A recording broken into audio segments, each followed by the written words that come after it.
Whenever I've been to Asia, even Europe, and I go back to the States, I feel like we're almost in the States neurotically self-obsessed with our personal stories and our emotions, and don't print that in the States. But I feel that. I really feel the difference, and it feels too much. The deepest attachment that conditions our lives, and the one that is at the root of the suffering in our lives, is the strong attachment we have to the view of self, to the sense of self.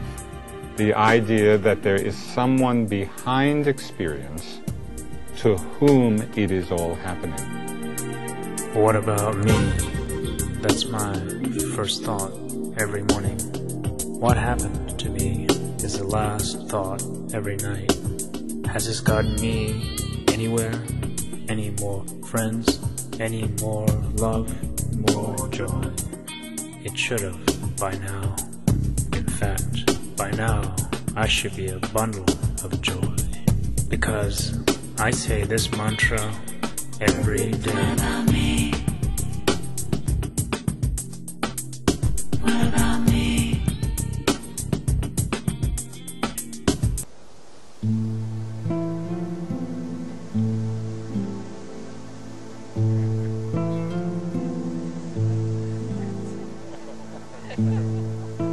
I'm the liver. I'm the gallbladder. We wouldn't be doing that. But we wrap it all nicely in skin. So it's a nice package. Yeah, that's me. It's because we're not seeing deeply enough. So we identify with it.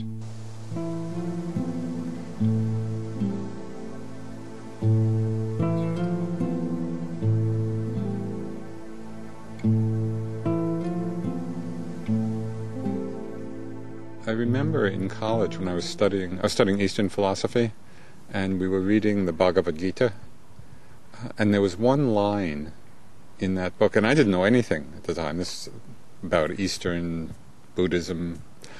There was one line that just captured my attention, even though I didn't really understand it. It said, "To act without attachment to the fruit of the action." And somehow that was like, to act without attachment to the fruit of the action. I don't know, it was like some seed in me, you know, and that just grew. And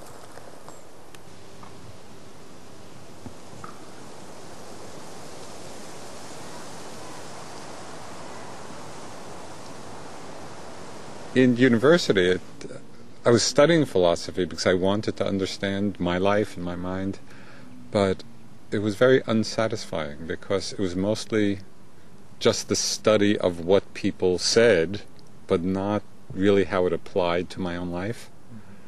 So when I went to Thailand and Bangkok and heard the Buddhist teachings, it was so about how to live a life, you know, and so pragmatic. So it just felt like coming home. The thought is the thinker. It's love that loves. Anger angers. Fear fears. Mindfulness mindfulnesses. Each quality is simply expressing its nature. So we want to begin to investigate to see the ways both that we identify with these elements of the body and mind, claiming them to be self, and through insight, through awareness, to learn to be in the experience of them without adding the extra piece, this is me, this is mine, this is... In fact, it's embarrassing. I say this mantra all day long, like the beating of my heart. What about me? What about me? What about me? What about me? What about me? What about me? I started to meditate when I was in the Peace Corps in Thailand. I was teaching English right in Bangkok, and I started going to discussion groups led by some English-speaking monks, one Englishman, one Indian. And I had studied philosophy at the university, so I came to these groups with a lot of questions. You know, I had so many questions that people stopped coming to the group because it was too annoying. So finally one of the monks said, "Joseph, why don't you try meditating?" So I think it was a way of getting me to be a little more quiet. But that was the first time, and he gave me these basic instructions of just watching the breath. So I gathered all my stuff together, my cushions and mat, and set my alarm clock for 5 minutes because I didn't want to sit too much. But a very remarkable thing happened just in those 5 minutes. I saw that there was a way to look into the mind as well as look out from it. And that was like a huge discovery for me, that there was actually a systematic way to look in. So that was the beginning. And I was so excited that I used to invite my friends over to watch me meditate. But they didn't come back very often.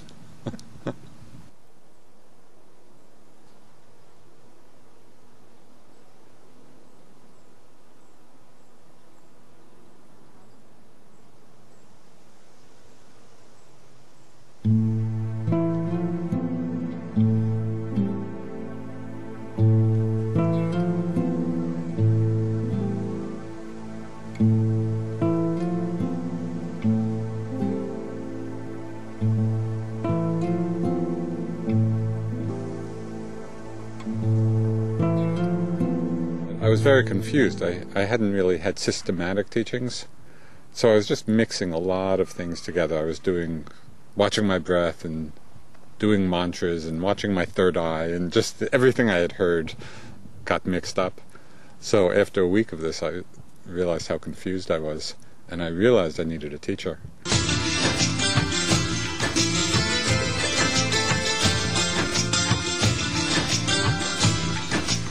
Friends of mine had stopped in India on their way back from Thailand and had met different teachers, so I thought, well, I'll go back to Asia, I'll stop in India, and if I don't find a teacher there, I'll go on to Thailand.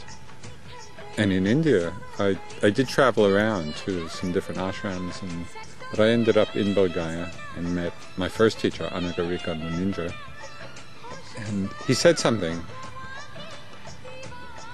that was so straightforward and so simple that it really captured me. He said, if you want to understand the mind, sit down and observe it. And that was it. I mean, there was nothing to join, and there weren't any rituals or beliefs or anything. It was just that very straightforward common sense. If you want to understand your mind, sit down and observe it. You know, how else could we understand our mind? The International Meditation Center of Bodh Gaya, India, 1982. The Center of Anagarika Munindra, which is the host for the ordination of 12 to 15 American Buddhist teachers and students, including Joseph Goldstein, James Barras, Wes Nisker, Stephen Smith, Ray Lebowski, and others. This is the Dharma teacher Joseph Goldstein beginning to have his head shaved. Oh, don't say that. He's telling me how beautiful my hair is.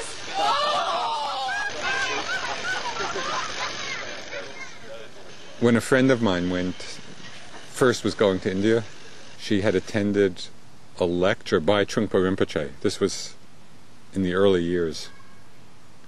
And she said she's going to be going to India. Who should she study with? And Trungpa thought for a moment, and he said, I think it's best if you follow the pretense of accident. Right? The pretense of accident. Things seem accidental. But actually, when you look back over a life, you see the patterns. I became interested in the Tibetan teachings because of this close friend who himself had studied, and he suggested, why don't you go to India to meet my teachers? So it's just a life unfolding. These are the postulants dressed in the white robes of a prince, preparing to go to the great Mahabodhi temple of the Buddha. They ride on an elephant to show that even the great pleasures and wealth of the world must be left behind for the true seeker of the awakening of the heart, of the freedom that the Buddha sought in the midst of all of birth and death. Even in India, even before coming back to the States, I had studied first with Munindraji for quite a few years, 3-4 years, intensively, and then Goenkaji started teaching, another great teacher. And Munindraji, he was very open, and maybe that's where I got it, since he was my first teacher. He always encouraged his students to go study with whoever they had interest in. There was no holding or clinging. He had a very open, curious mind himself. And when he was in Burma, he had trained in one tradition, the Mahasi Sayadaw tradition. But when he finished his training, he asked permission and received permission to go study with over 50 different teachers of Vipassana in different styles. So he had this very embracing quality of mind, and it suited me very well.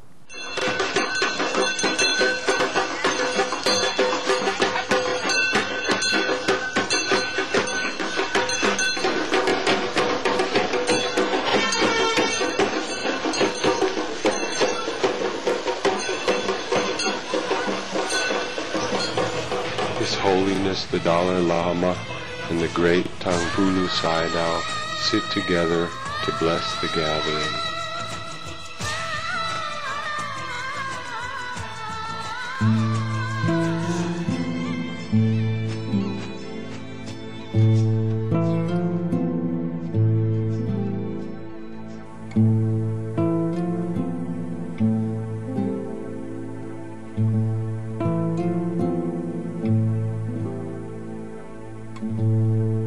This form of Vipassana, this form of insight practice, is so austere, is because it really has been preserved through monastic tradition, you know. And it was in Burma in the last century with Mahasi Sayadaw who started really opening it up more and more to lay people to come to his meditation center and meditate, but it's still within that, you know, very austere monastic form, not eating after noon, the silence, the sitting, the walking, the concentration. So for me, I have a deep appreciation for the monastic and the nuns too, the monks and the nuns who have preserved this over the centuries. That's, of course, another big shift here is a bunch of lay people, a bunch of just, at least in America, what I know of the Vipassana scene in America, and a little bit some here. You know, I think it was a bunch of hippies who went over to India and came back and started offering the teachings, and slowly we were learning as the teaching was going on about the importance of the ethics, the importance of generosity, the importance of a lot of the aspects that comes with the monastic lay interaction in Asia that doesn't exist in the West. Just let yourself sit as comfortably as you can. And just finally, after all this week, there's just nothing else to achieve. There's nothing else to do. You can just let it all go and appreciate yourself just as you are. So let's just take a breath, let it out. Just relax the mind and the body, let all the words go. If you don't remember it now, it's useless, it's gone. Just be here. In Asia, the traditions are quite isolated from one another and don't know much about each other. In the last 30 years or so, you know, so many schools of Buddhism have funneled into the West and in the States and in Europe. So not only are teachers meeting each other, but students are practicing in different traditions. So there's just a meeting that has not happened for so long. Let yourself just feel your body. Breathing in and out of the heart center, imagining that. Noticing any tone or mood in the mind and welcoming it in, just including the mind, your body. I don't know that I'm wholeheartedly behind making a label Western Buddhism as compared to Asian Buddhism. I think that's simplistic. I don't personally feel completely comfortable with that clear of a distinction. Because at least for me, and I think for some of the other teachers I teach with, I wouldn't like to feel that I'm doing something that really isn't what I was taught or what I've practiced. Although it's certainly coming through my own understanding and my culture and my cultural values and the way we communicate. So yes, it's different, but it's not two different beasts. When I take a shower, I think, what about me? I hope this shower makes me feel happy.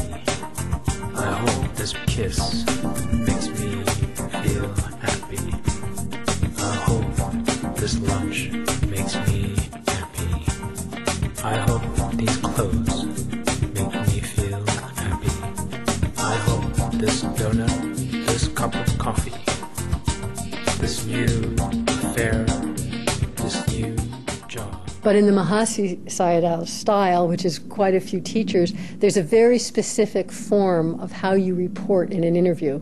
And they want you to report on what's happening in your sitting, in the rising, in the falling of the breath, and what you noticed.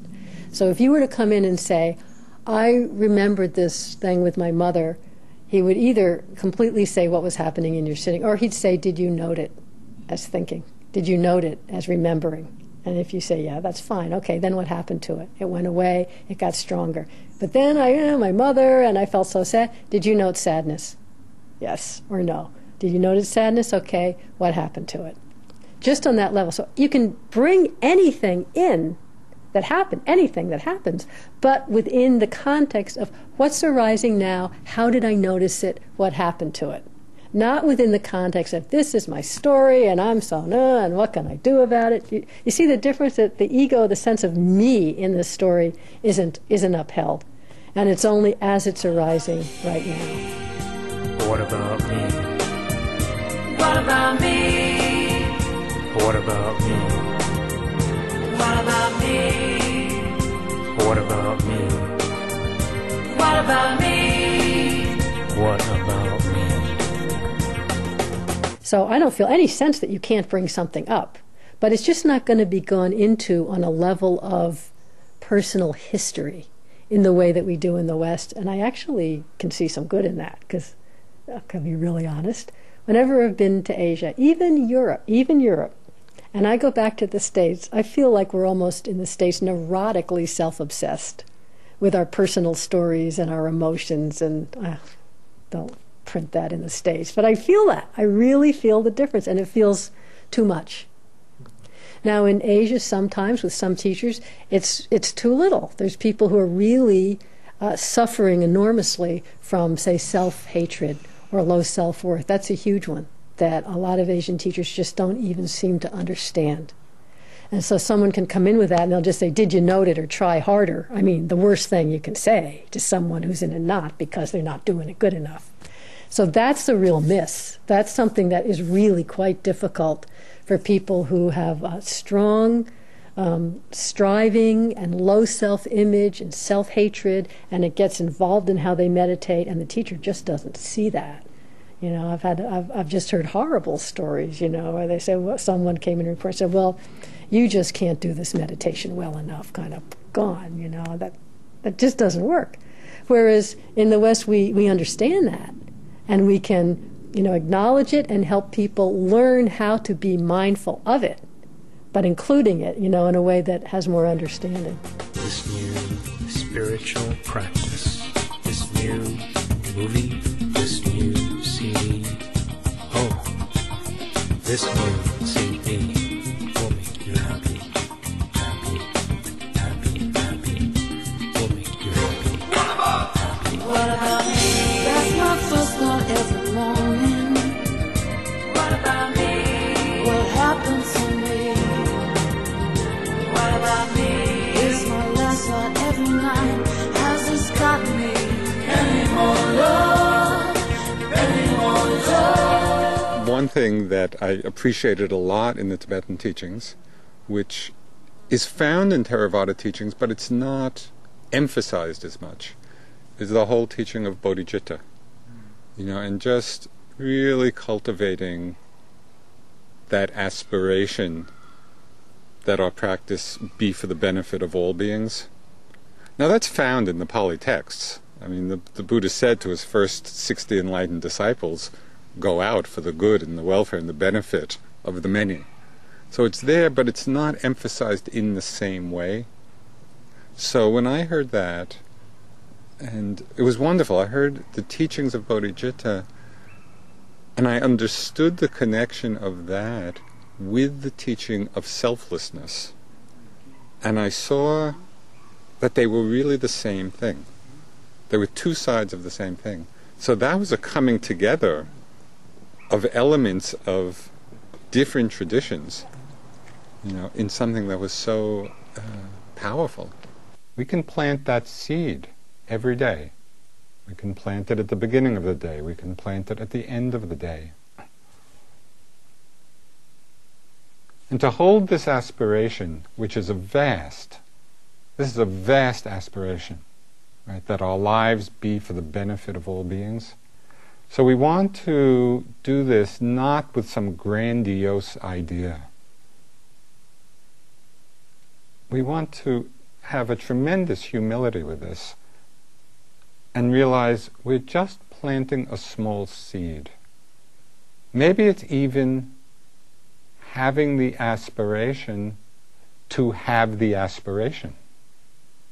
Right? We just recognize the possibility of its great value. Right? That can become the guiding principle of our lives. May my life, may my practice be for the benefit of all. This new city, this new country, this new planet, this new universe makes me happy. You know what? None of it will make you happy unless you do one simple thing. Change me for you. Change me. We hear that teaching every time we get on an airplane. Because before the plane takes off, the announcement comes on, if there's a loss of cabin pressure, the oxygen mask will descend. Please put on your own mask first and then help the people around you. Why do they say that? Because it makes sense. We need to be secure ourselves before we can really help anybody. So that's from one side. From the other side, and Shantideva, who wrote the Guide to the Bodhisattva's Way of Life, and he just expresses the other side so well, that we should put others before ourselves. And that's the practice. And through that kind of practice, the sense of self diminishes. And the Dalai Lama is a great devotee of Shantideva. He wrote something very pointed. He said, we are often like senseless children, shrinking back from suffering, but loving its causes. And when I read that, it was like nailed. He got it. We shrink from suffering, but love its causes. I began to understand bodhicitta, or the aspiration to benefit all beings, as being the expression of emptiness. Compassion is the activity of emptiness. So if compassion is resting on the shoulders of a self, well, it will always be limited, because the self is not big enough or strong enough to save all beings. The self is always a very limited viewpoint. But in understanding that compassion is simply the activity of emptiness, it's the activity of selflessness, then everything became possible. And say, may you be happy. May you be happy. May you be happy.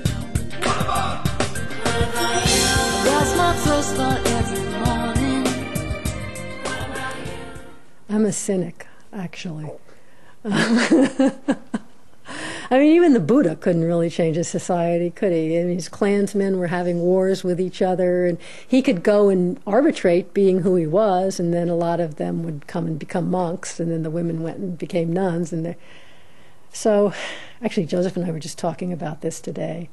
If I read history, I read history a lot. I personally don't see any big change in the last time that there's been history. The world is mad. But on an individual, one person, one level, which in some ways, that's all I can do. I can start with myself. Do I want to add more pain to the world? Do I want to keep coming from aggression and delusion and greed? Can I come from a more connected, more wise, loving place? That's, where I can start. It's a last thought every night. This has given me so much more love, so much more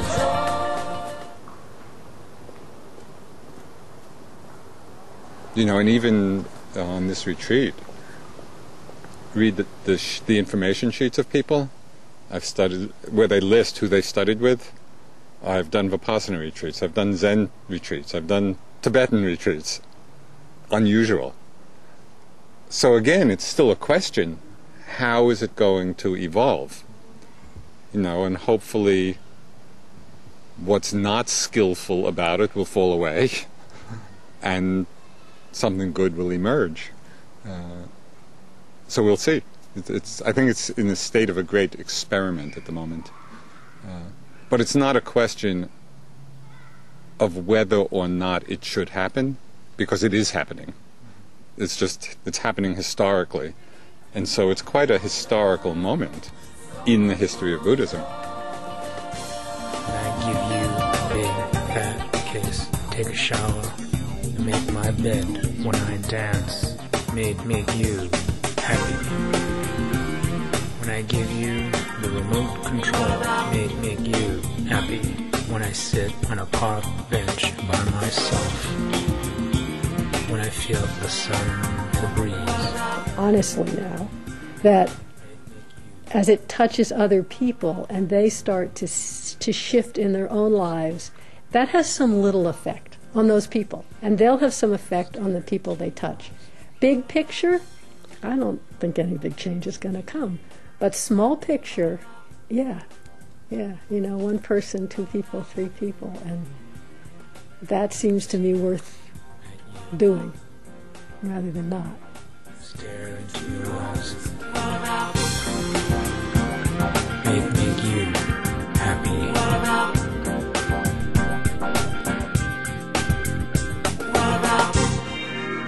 And you know what? When you're happy, I'm happy. That's the formula. First you, then me. That's all happiness is. It's just the heart being free.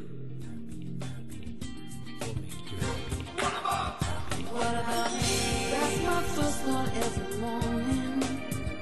What about me? What happens to me? What about me?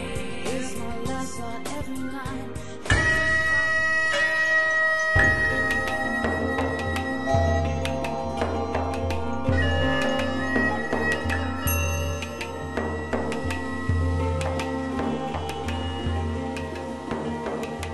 Wilt u naar aanleiding van deze uitzending reageren of een gratis programmagids bestellen?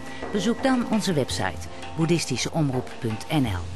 DVD's van onze programma's kunt u bestellen op 010 411 3977.